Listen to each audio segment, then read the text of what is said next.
صباح الخير يا بابا. صباح النور. وشك ولا ضوء القمر؟ الله يستر. يا أحلى أب الدنيا. صباحك كله خير يا بابا. خير يصيبك. شو في؟ بابا مشتهين على البيتزا. قولوا بدكم بيتزا بلا هاللف والدوران. يعني رح تجيب لنا بيتزا؟ جيب شو؟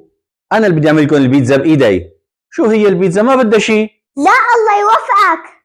بابا خلينا نجيبها جاهزة أحسن من تعبك. تعب يا بابا، بالعكس أكل البيت غير. شو بدها البيتزا غير بس طحين ومي وحبة ملح. اليوم بدك تاكلوا أحلى بيتزا من تحت إيدي. هي البيتزا شو بس مي وحبة ملح، وهلا بتشوفوا. الله يستر.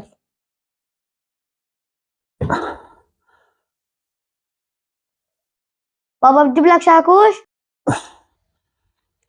لا مفك براغي بيمشي الحال. شو هيدا؟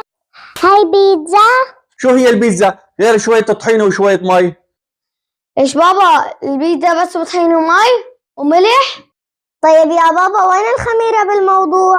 يا بابا ليش هيك صغيرة؟ إيه بابا أنا تذكرت أنا رايحة أدرس. بابا أنا رايحة أجلي الجليات. شو ما اشتغلنا بالبيت ما بيعجبكم؟ باي بابا أنا رايحة ألعب بالألعاب. زيتونة تركها للآخر مزمز فيها.